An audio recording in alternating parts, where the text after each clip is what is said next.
Welcome everyone to the May Wellbeing, Health and Youth webinar.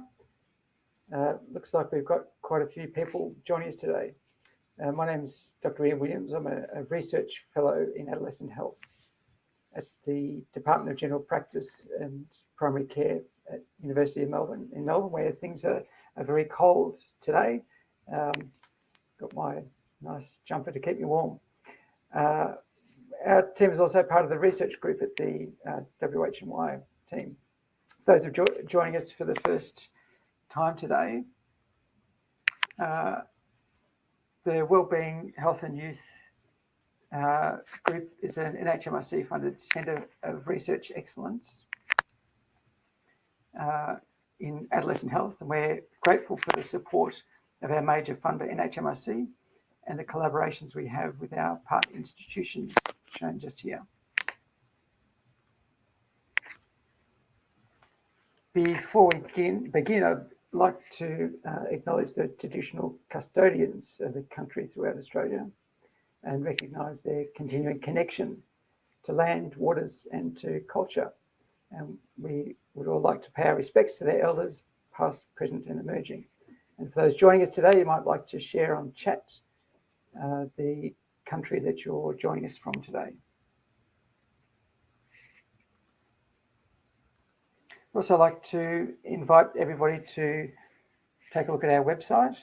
You can see the web address here, where we've got a range of resources, including links to the past webinars that we've run.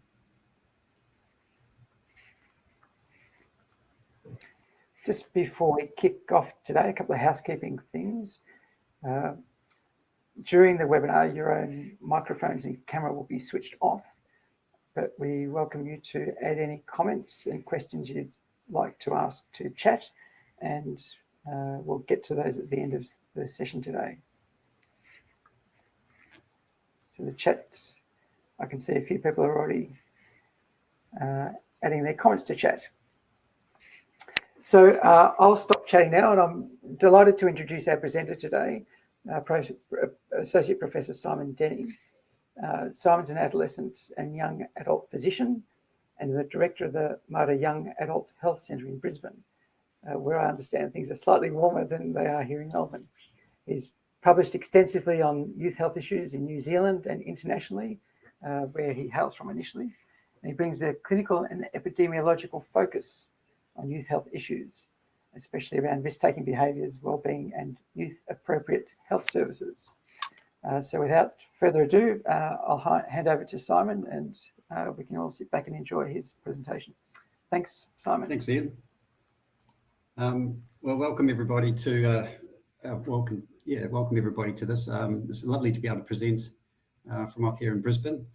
I was reflecting on how the technology enables these sorts of events to take place these days. And I guess that's something that we've perhaps learned through COVID, is how to do these online talks much better. But it's lovely to be linked in and be talking to a group of people who are interested in youth health, researchers, policymakers, and also clinicians.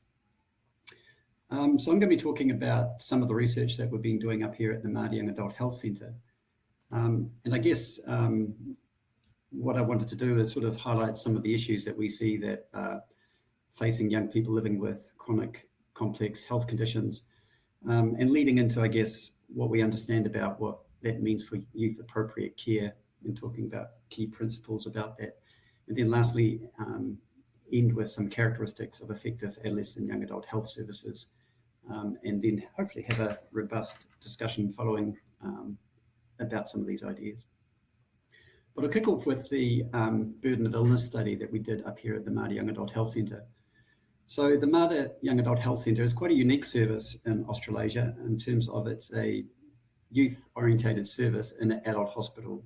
I think Westmead's probably the only other site that's similar throughout Australia and New Zealand in terms of adult health services that have reached down to this population, as opposed to often adolescent and young adult health services come from paediatric backgrounds. So the Young Adult Health Centre here, the Mater Young Adult Health Centre has a range of sub-speciality clinics. We have an inpatient ward, a drug and alcohol service and an emotional health unit. And the data I'm talking about today comes from our outpatient service across the various subspecialties. We have about 10,000 young people attending these clinics each year, and this study is a snapshot of some of those young people attending those clinics. So this first slide just talks about the clinics that participated in this study called the Burden of Illness Study. We have diabetes, inflammatory bowel disease, our metabolic clinic, PKU, renal, which is mostly renal transplant young people, respiratory, mostly CF, rheumatology, and craniomaxillary facial, all participated in the study with a sample size of about 420. This was the age bands, so you can see, reflecting this adult service. Our service goes from 16 through to 25, and most young people in that sort of 17 to 22-year-old age bracket.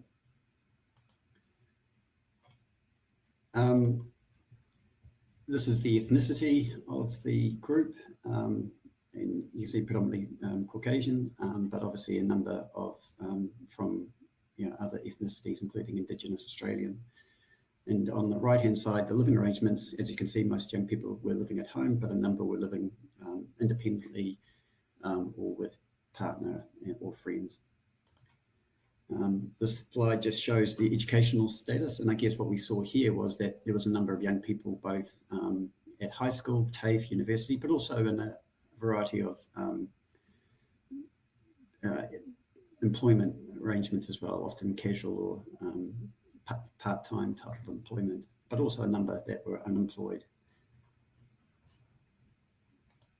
Now, this was, I guess, one of the slides that was interesting to us. We asked also about financial stress, and this slide was asking, do you have difficulty managing your healthcare costs? And we split this by clinic, and I guess somewhat surprisingly, rheumatology was one of the highest in terms of clinic, whereas the surgical patients had the lowest cares, and that might reflect some of the biologicals required for treatment in the rheumatology space.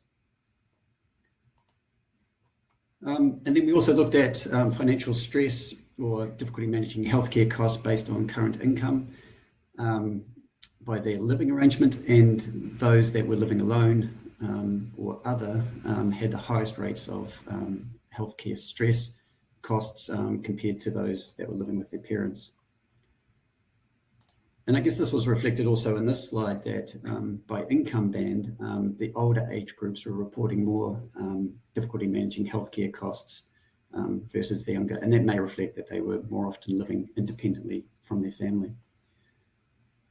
But I guess that was somewhat surprising to us because I guess we were expecting maybe that to level off somewhat, but there was no signs of it. It just had a linear increase.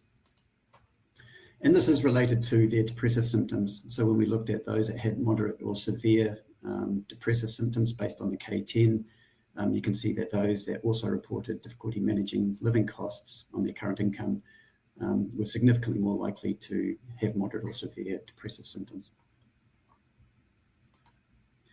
Now, as part of this burden of illness study, there was a whole raft of measures that the investigators asked about. So we asked about well-being using the WHO-5, the K10, which I've just shown you, but also things like perceived stress. There was 2 questions using the Connor-Davidson resiliency questions. There was quite an extensive social support questionnaire that asked for various dimensions in terms of family, friends, or other. There was an internal locus of control questionnaire and also a pediatric quality of life. And then quite interestingly too, a brief illness perception questionnaire. And this is taken from a much larger suite of questions. And this brief illness perception questionnaire takes 8 of those questions from the 8 domains that that larger questionnaire asks about. And so one of the challenges we had analysing this data was quite simply, how do we make sense of all this data?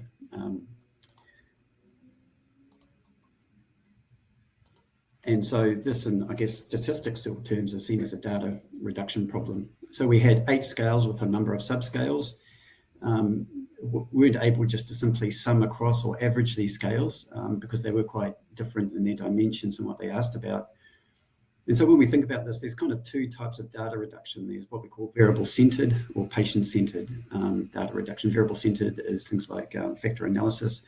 But we opted for a patient-centered approach, which groups patients by their similarities. And this is called a latent class analysis. And that's what we did for the study. So for those not quite familiar with latent class, it is very conceptually similar to a factor analysis, where you've got a number of measures. Here, those measures are scale 1, scale 2, and so forth, all pointing down to a underlying construct or a latent variable. And if that latent variable is continuous, we call it a factor analysis type of approach. But if we conceptualize that latent variable, that circle in the middle, as categorical or having different categories, then this is a latent class analysis. And I want to talk you through that because it enables actually us to look at this data in quite a unique way. So this is how the actual analyses are done. You postulate that there's 2, 3, 4, or even 5 classes of young people in that 420 sample. And then you fit a model with either 2 classes, 3 classes, or 4 of those latent categorical variable, and then look at the fit statistics. Now, you always get better fit the more classes that you have. So what you're looking at is a sort of an inflection point, i.e. where does the model seem to flatten off? And you can see that on the right of the slide, that at 3 classes, we were getting less improvement in the fit statistics. And so looking at the data, we decided to go with a 3-class model to explore the underlying data. So then when you run the model on those 3 classes, you get 3 classes which are represented here by the orange, the yellow, and the red. And here I have all those various measures across the bottom and the average scores within each of those 3 classes. And you can see from here that the red line, for example, is scoring lowest on the K10, stress, pediatric quality of life, and those illness perception questionnaires, and then scoring the highest on the WHO, resilience, family, friends. And this was because those later scales are obviously the resiliency positive measures, while the first scales around stress and depression are obviously negative measures. So that red line represents a group of patients who have the lowest levels in terms of their depression stress, but also have the highest well-being, resiliency, family, friend support, and a external locus of control. Conversely, the orange line had the highest levels of depression, stress, and lowest levels of perceived well-being, resiliency, and family and friend support, and so forth. So so we labeled then those 3 levels quite simply distressed, coping, and thriving. And now we can start. The beauty of a latent class analysis is you can put percentages next to those 3 groups. And so we had almost half our sample were thriving based on all those underlying measures. About a third were coping, and then about 20% were highly distressed. We then went on to look at that by the various clinics. And this is where it does get really interesting, because we saw quite interesting patterns across the clinics in terms of the numbers of young people who are thriving and the numbers of young people that were distressed. And so one of the clinics that we had the greatest number or greatest proportion of young people who were distressed was actually the rheumatology clinic, where 55% were distressed. And conversely, it was actually our respiratory clinics where we had the least number distressed. And I guess that was somewhat surprising, because we thought maybe going into this that there's a respiratory clinic which has young people with cystic fibrosis, which is a life-limiting condition, even though there's obviously been the huge improvements in life expectancy for people with cystic fibrosis. We thought that might mean that clinic would have higher rates of young people who were distressed, but that wasn't what we found. I guess conversely, when we look at the numbers who were thriving, it was actually the PKU, the metabolic clinic, that had some of the high rates, and also the craniomaxillary facial clinic had the highest proportion at around 60% of young people who were thriving.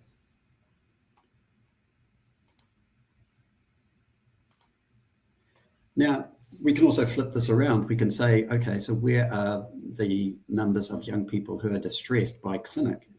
And this is useful for health services planning, because we run a young adult support unit providing emotional and wellbeing support to young people in these specialist clinics. And we can see where we would be expecting to get our various referrals from. And they do pretty much reflect where we see. So we see large numbers from diabetes because that's one of our bigger clinics. And rheumatology, although it's a small clinic, we do see quite a few referrals through from that clinic as well. But perhaps not quite as many as we should be expecting based on this pie graph. Now, one of the interesting questionnaires was the Brief Illness Perception Questionnaire. Now, this is a validated measure that comes out of actually the University of Auckland from the health psychologists. And these are the sort of 8 questions that this Brief Illness Perception Questionnaire makes up. And it goes from things like, on a scale of 1 to 10, how much does your illness affect your life, through to how much does treatment help, through to symptoms, understanding the illness, and how much the illness affects your emotionality, your emotions. Here they are here. And one thing that's interesting here is that of all those, in terms of questions that discriminate between those 3 groups, actually this first question here, how much does your illness affect your life, was one of the best questions in terms of discriminating between those that were thriving and those that were coping or distressed. And it's quite a simple question to ask, isn't it? When you just look at this first question, how much does your illness affect your life? From 0, not at all, through to 10, severely affects my life. Our data would suggest anything less than a 5 really puts that person in that kind of distressed group rather than one of the thriving or coping groups. The people that made the Brief Illness Perception Questionnaire point out that your illness perception is relatively independent actually of the underlying disease severity.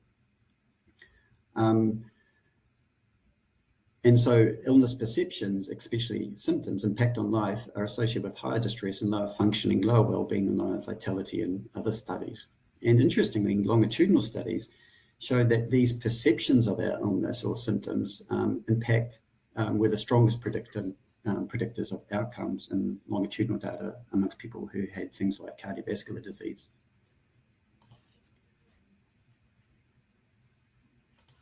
So I guess what this raises is how much or how accurate is patients' illness perception versus the medical teams. And I guess ideally we are in agreement that a patient's illness perceptions is congruent with the medical teams. But we do sometimes see young people being overly pessimistic about their illness, and also at the other end, optimistic. Since I put the slide together, I guess I've been thinking more about the medical team, and also that sometimes medical teams get this wrong as well. And and by that I mean sometimes, well, it's common in my world that young people say that they don't feel validated or heard by medical or clinicians, often when their illness is ill-defined, when it's functional, involves pain, those sorts of conditions. That group of young people often perceive that the medical team misperceives how severe the illness can be for them. So I think it actually works both ways.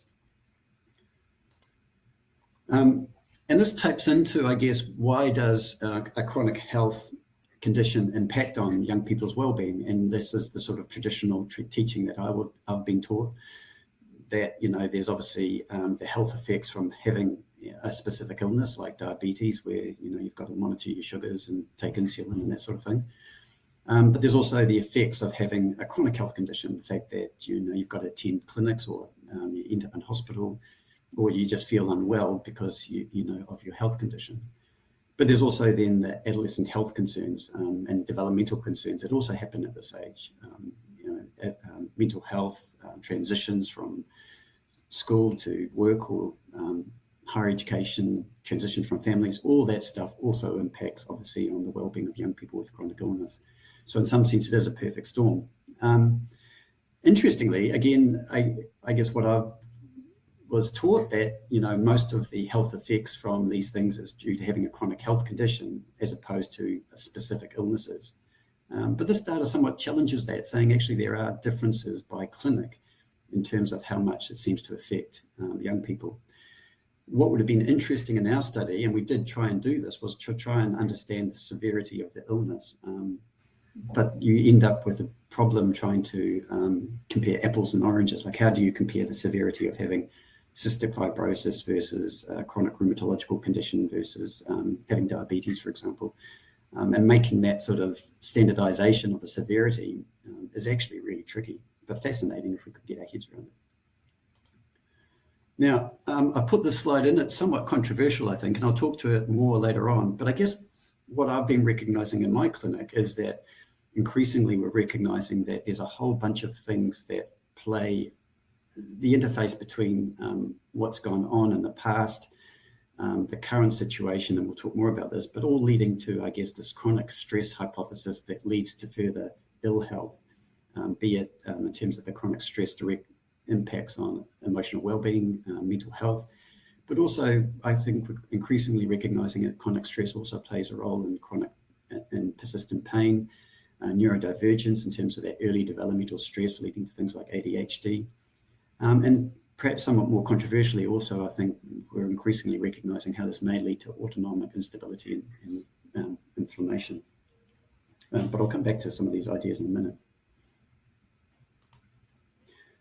But what I want to touch on now is, I guess, an overview of what we call positive youth development, or the principles by which we can provide the most effective and appropriate health and support for young people with a chronic medical illness. And what we've been working on, and this is some work up here, but also through the college, is thinking about this from a principles perspective and identifying key principles by which we can guide our programs and our services. And the reason for this is that adolescent health is broad in its nature, and that there's very few, I guess, randomized studies that provide answers about specific programs that are relevant to our day-to-day work. And so instead, we draw on quite a long history and eclectic history from various different disciplines, including psychopathology, mental health, psychiatry, but also sociology, child development, brain development, that all these areas inform how we work and how we work effectively with young people. And I just want to run through these 4 principles now. The first one is strengths-based care.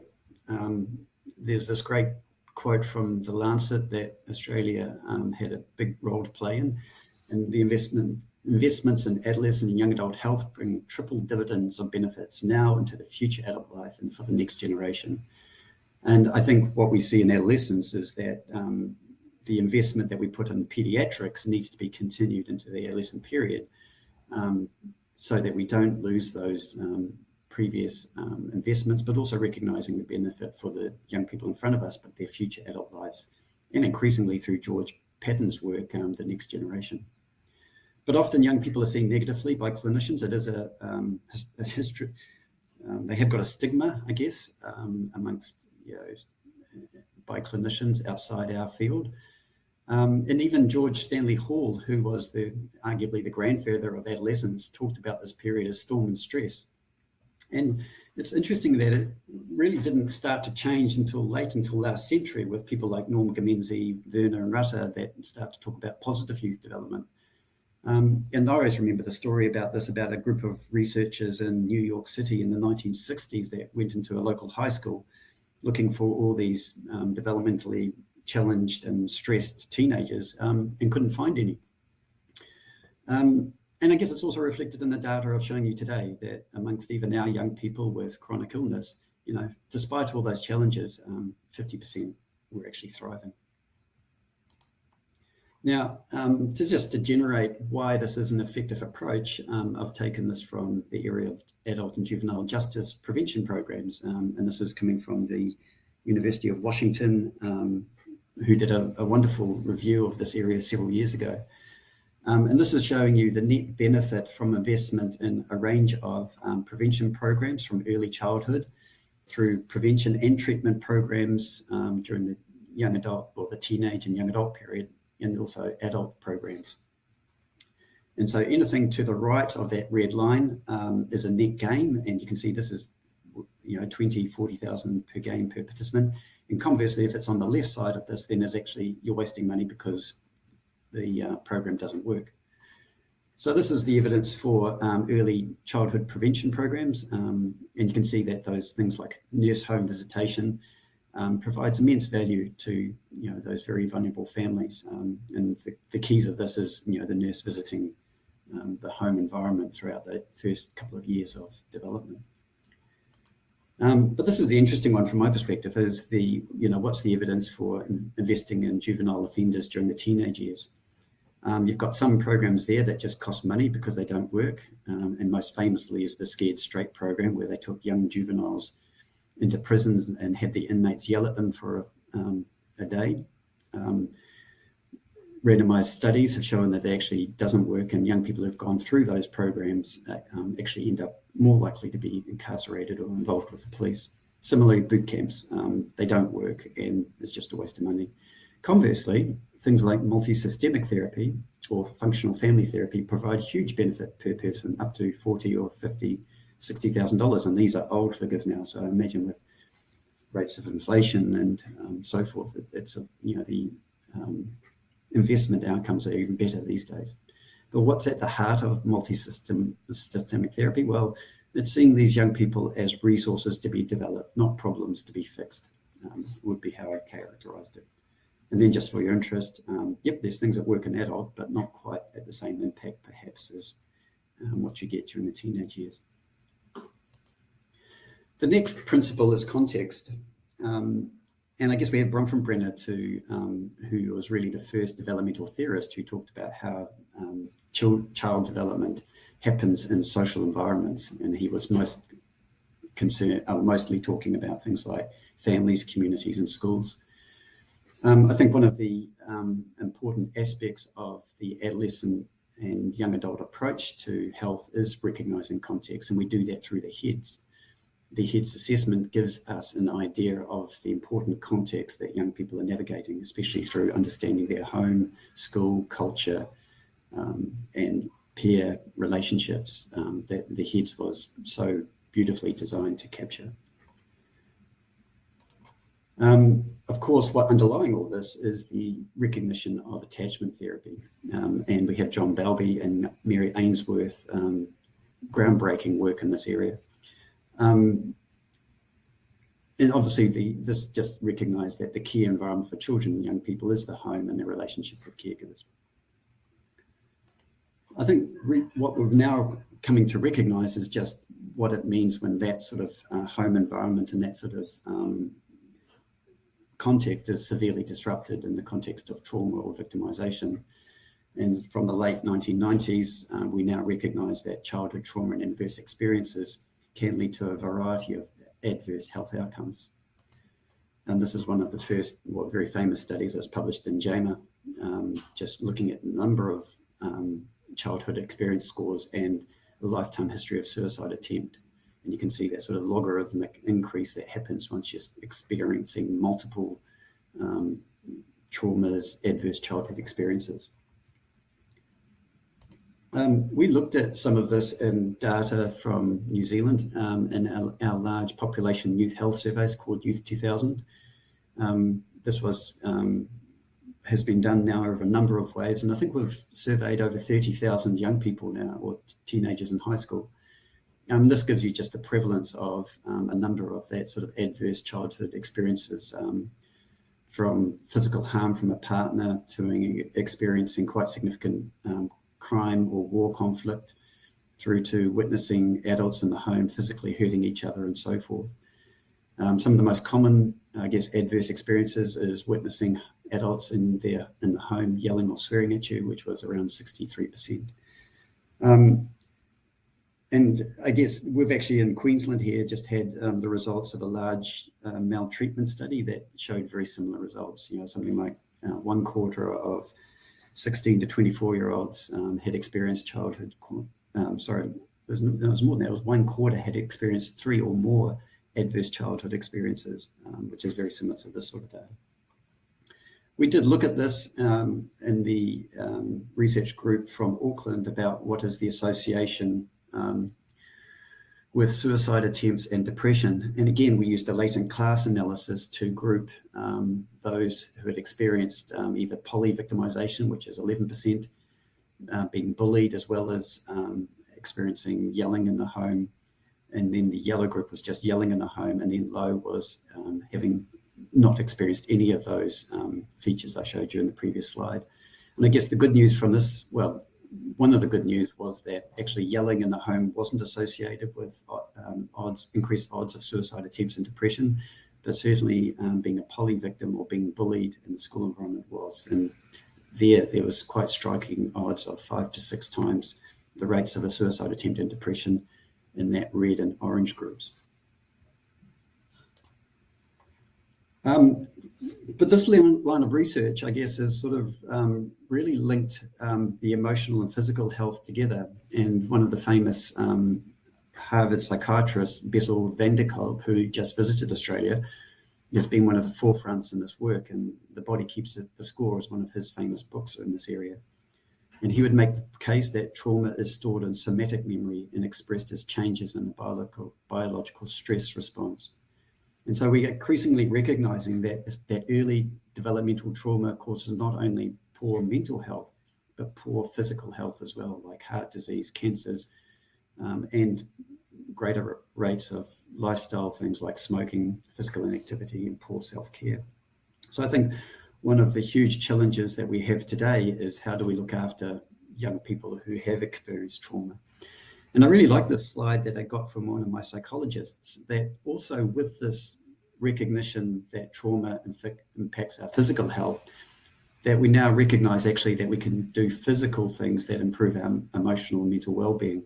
So it's not just now top down, but what I would call bottom-up approaches, which we're increasingly recognizing as being useful. And by that, I mean things like yoga, dance, play, spending time in nature, helping others, doing activities that bring us calmness, breathing exercise, singing, all these things, what I call bottom-up. I think we're increasingly recognizing just how hugely they're important are for all our well-being, but especially perhaps in that group of young people that have been traumatized. So what I see in our health service up here in Brisbane is the 80-20 rule. And this is termed the Pareto principle. And what I mean by this is that approximately 10-20% of young people do have significant trauma in their backgrounds, and it leads to all sorts of complications when we try to provide medical care. It disrupts their attachment, obviously, but also disrupts their ability to provide self-cares, adherence to medication, attending clinics. And so we probably spending about 80% of our time on that 20% because it's so complex and they need so much support. And conversely, the other group, which sort of sail through things, perhaps that 50% who are thriving, in some sense are a lot easier. You know, they attend clinic, their diabetes control is usually much better, you know, all that sort of stuff. But that's not how our health services are orientated. We don't really recognize that there's two quite distinct populations, or that 80-20% of time that takes up, you know, most of our time. Our services are kind of more designed at the 80%, if you like. And I think this is a fascinating area, is how we orientate services to be able to have that adaptability, to be able to deal with those complex and chronic young people that need that support. The other point I'd make is, thankfully, attachment does trump trauma. And I'll show you an example again from New Zealand of what I mean by this. So in that big, large population study we did of high school students, we measured a lot of adversity. I've already talked about some of that stuff around witnessing violence, physical, sexual abuse. But we also measured things like financial stress, lack of household employment, no car. This data's back in the days when they did actually have telephones, and overcrowding and moving frequently. And so what we did in these analyses was group all that together in a simple scale and called that our adversity scale. And this is the relationship between that adversity and depressive symptoms. So the x-axis here is increasing adversity, and the y-axis is the Reynolds Adolescent Depression Scale, which is quite a well-validated measure of depression amongst young people. And each one of those little dots and circles that you can see is actually a young person from this survey. So it's a scatter plot. Now, the white line, there's a wavy white line, which is just a moving average, and a regression line that just shows you that as you increase adversity, young people experience more distress. And the makers of this scale suggested anything over that red dashed line indicated significant depression that should be therefore further assessed and treated. Now, what happens when you put the attachment stuff in there, and especially the relationship with parents or the wider family or even school connection? So here we created what we called a resiliency scale, and we then cut that into 4 quartiles: low, medium, medium high, and high. And this is now what that same scatter plot looks like. This is amongst the students who had low connection to their family, parents, and school. This one had medium connection. You can see the dots dropping, medium high, and high. I'll do that again and just look what happens to all those cloud of dots. Low connection, medium connection, medium high, and high too. Once you get young people that feel, have that attachment and love from their parents and family, actually very few of them are over that red dotted line. And this is what I mean by attachment can trump trauma.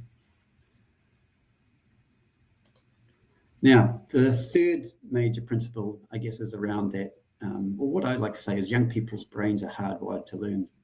And so when our programs need to take advantage of that.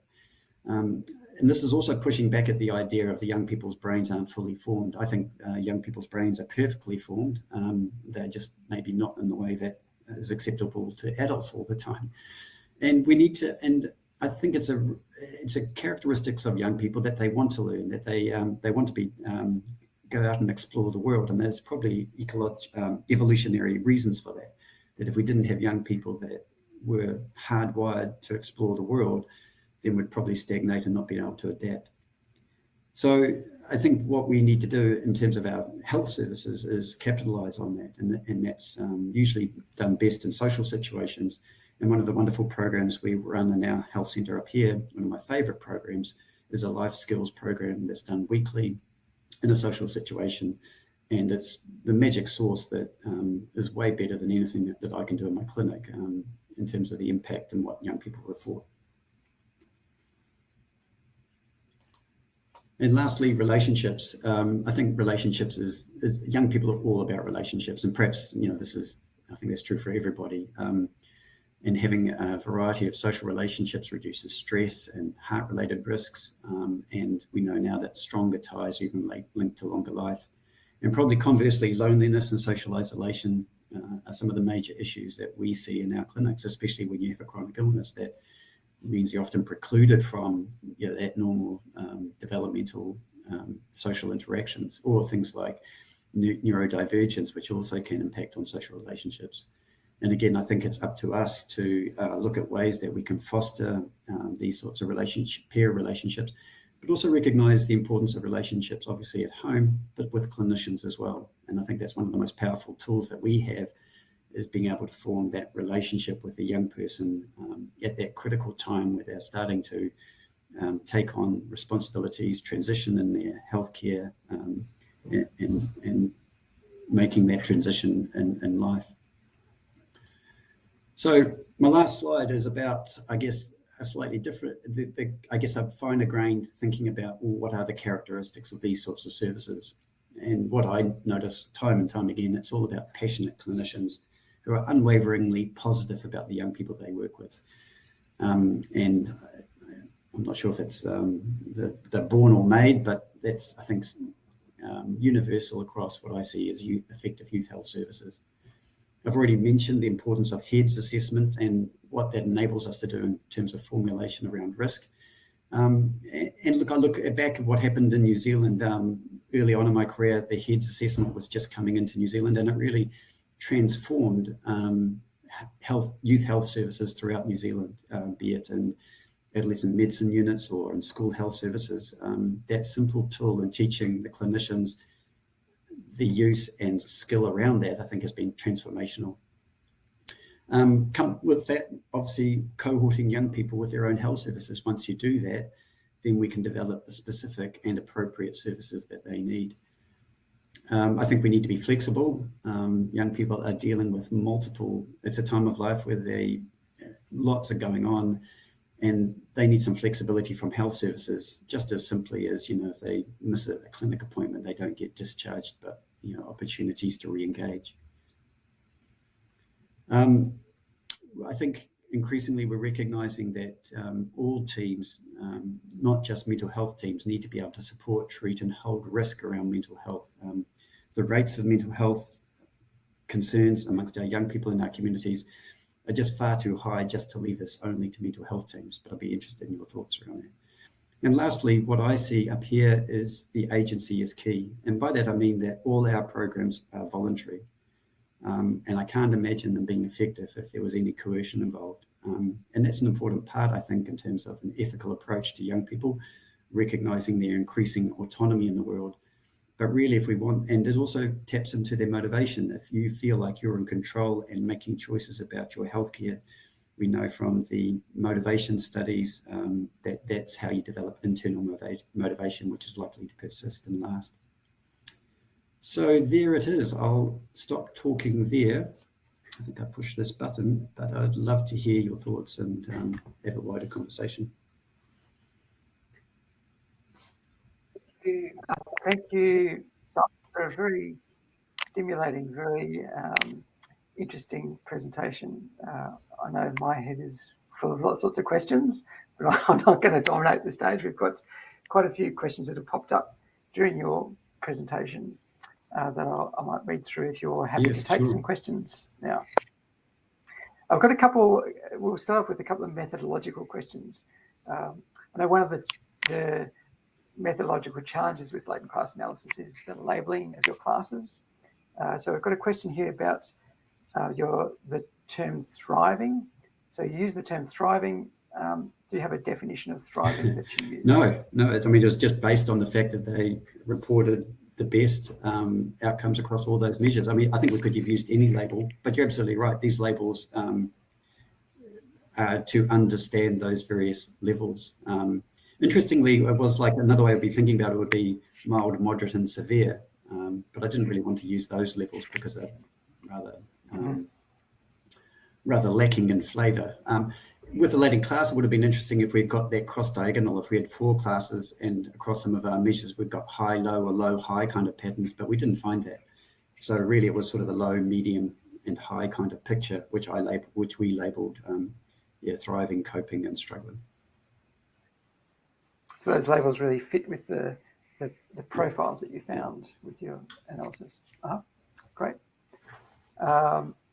Another methodological question from Daniel. Were there difficulties getting young people to complete questionnaires? And were there any issues with non-completion and missing data? And a related question, whether you have any tips for the audience about setting up data collection. It's a really good point, Daniel. We actually had a research assistant that sat down with them and collected this data sort of individually, which is incredibly time consuming. And hence it took, I don't think I mentioned that, it took about 3 years to complete the study just because it took so long, because we only had one person doing the data collection. With one person doing all that?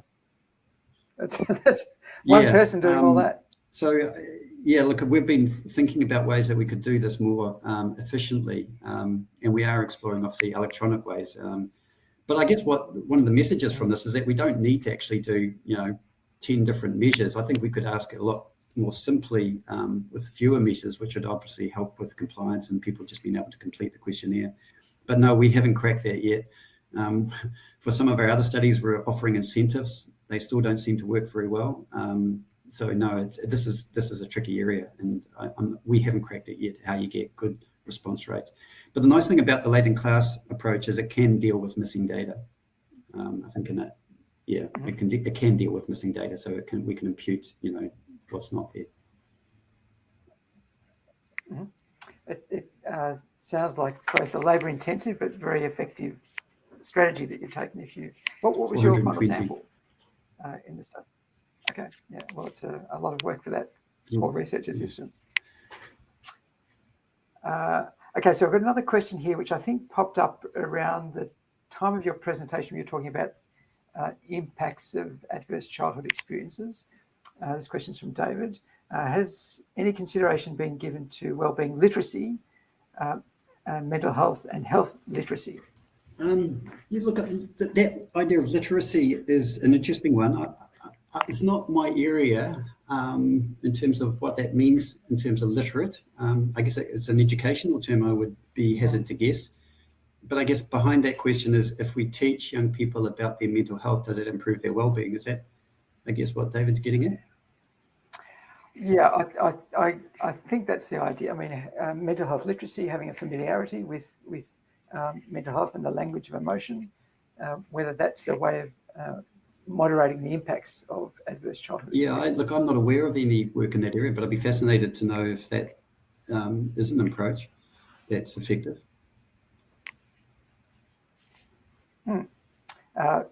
Feel free, David, to jump on and add to your question if you would like to. I think a related question here from Sharon is about, she said it's really encouraging to see the positive things that can be done. For example, you mentioned green prescriptions, yoga and exercise, that idea of bottom up rather than everything coming from top down. Is this the sort of thing that your health service recommends for your patients?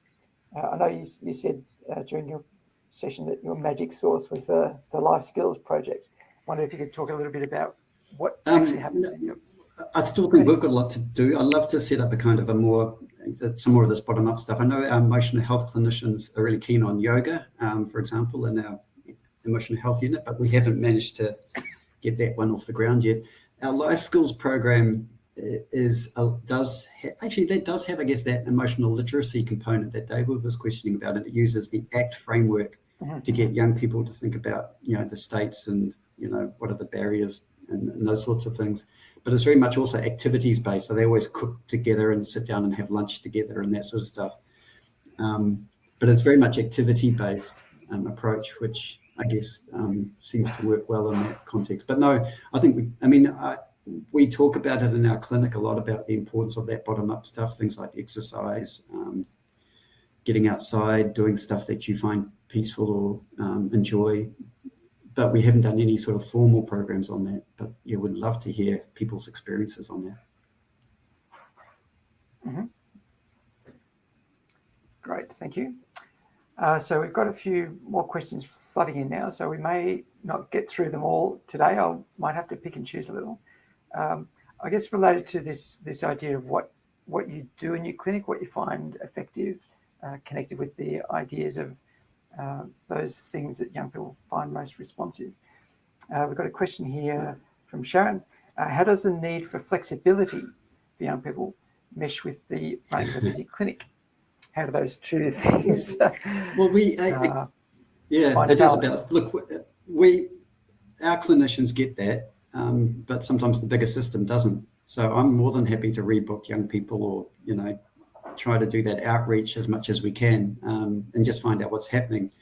But yeah, the system isn't set up for this. It's an adult hospital. There's rules around, if your DNA, you're Cat 3, then you're out, sort of stuff. And so we're constantly having to find runarounds for this.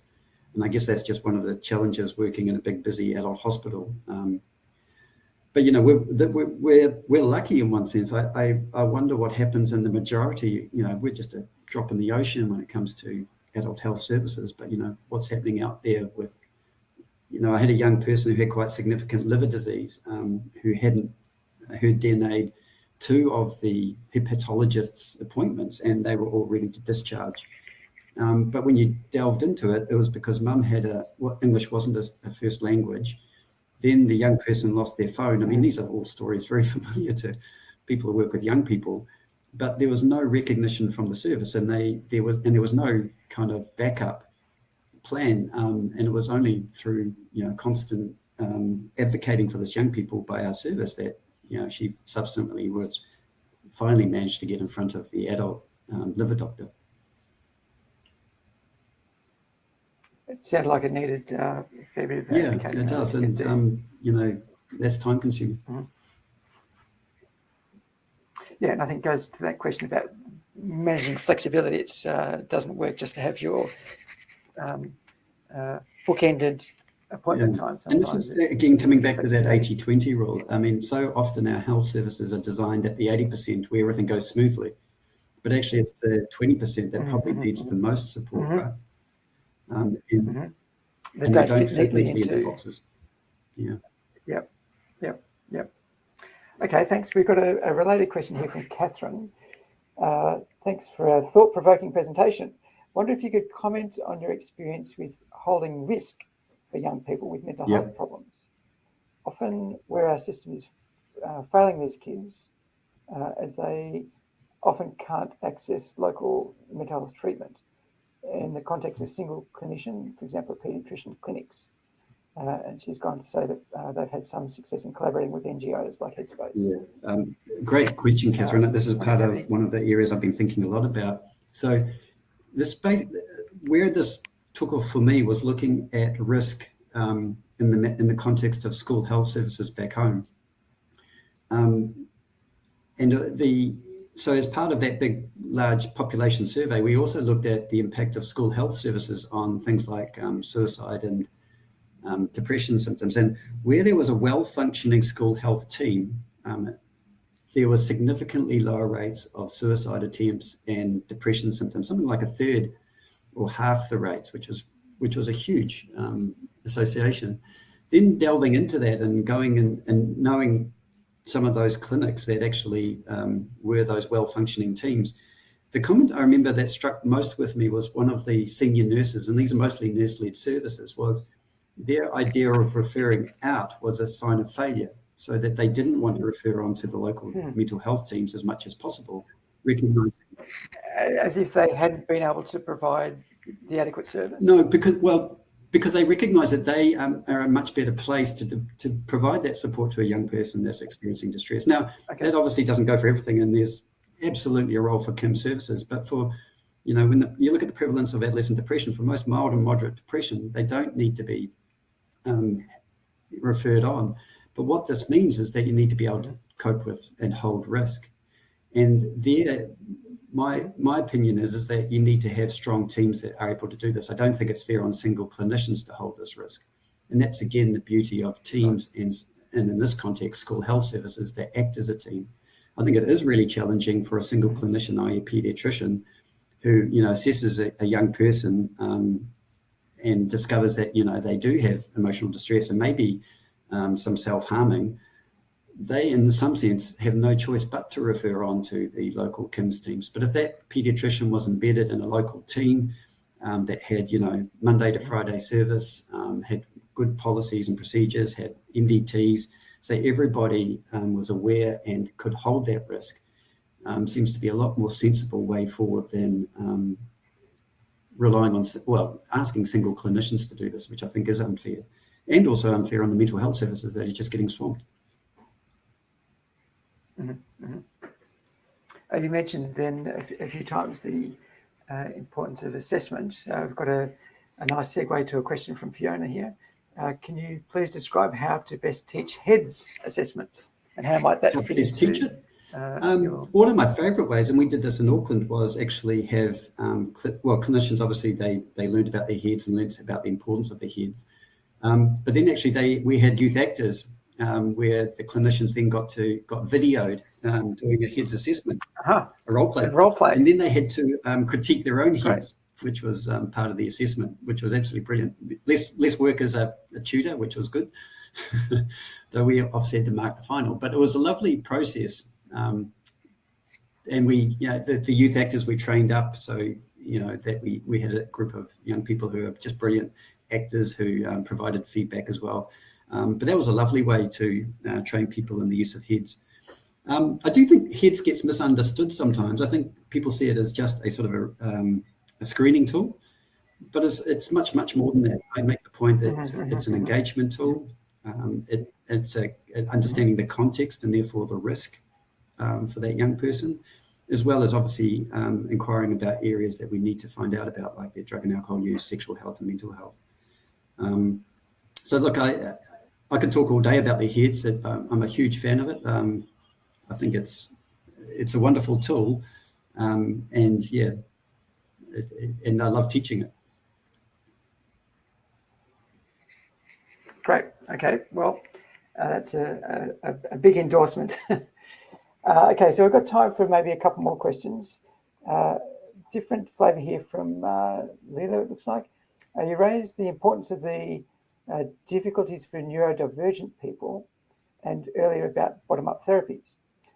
Do you have any thoughts about how many treatments for neurodivergent young people focus on changing their behaviours, expressions and sociality to be neurotypical? Yeah, it's a good question. It's a really good question. I've been thinking about this.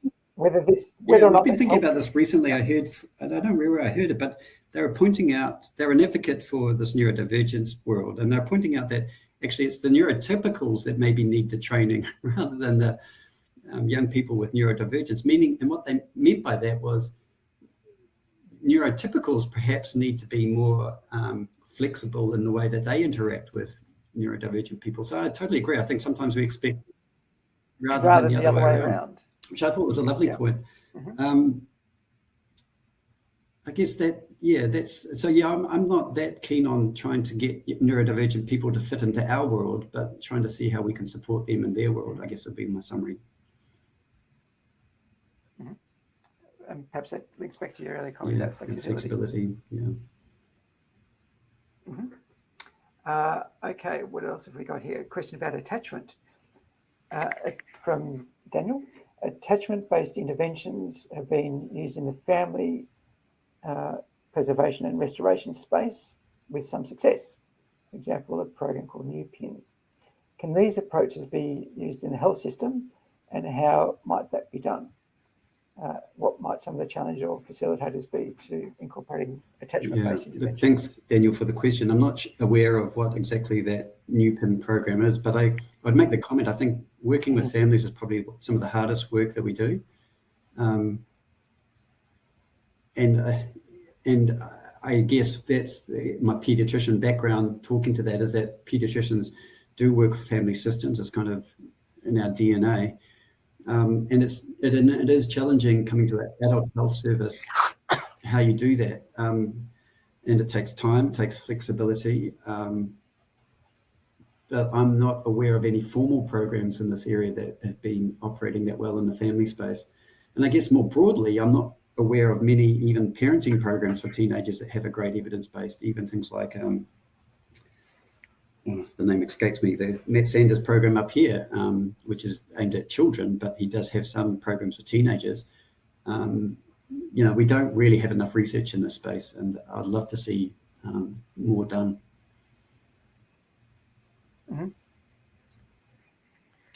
Okay, well, perhaps just one final question linking with the topic of parents. So it's back to a methods question. During your recruitment, did parents have to provide consent along with the young people to take part in the questionnaire if they were under 18? It's from Rebecca. And if so, were the parents open to participation of the young people? For the ones over 18, absolutely, they could consent for themselves. For the young, actually, it's a good repeat. I have to go back, Rebecca, and look at what the protocol was, because I wasn't. I'm sorry, I just don't know. I think my memory of this is that we used an assent process, or we're using the Gillett competence framework. But look, I'd have to go back and get more information on that, Rebecca. It's a good question. I know subsequently to this study, we have argued using Gillett competence that 16-year-olds and over can consent for themselves. But obviously in the clinic setting, you'd work with the families in any case, if they were there. Yep, okay. Great, thank you. Well, look, we're almost out of time. Thank you for both a very stimulating presentation, Simon, and for tackling there's a few curly questions in there, but some really thought-provoking questions as well. I don't think we have capacity to applaud you, to thank you, but I'm sure the audience will join me in appreciation for your joining us today. You're welcome, Simon. And thanks for the opportunity. And for those who are still with us, just a couple of quick reminders before we finish up. One is to let folks know that abstracts are open for the upcoming AAAH conference. You can see the details. Hopefully we'll get a web link posted to chat. it'd be great to see everybody in Adelaide in November. And as I said, calls for abstracts are now open. And just a final reminder that our next webinar is 27th of June, 1 p.m, where Brianne McCullough will be talking about a co-design strategy for optimising adolescent and young adult care, also in Queensland. We'll finish up there, but thank you all for joining us. And again, thanks very much, Simon.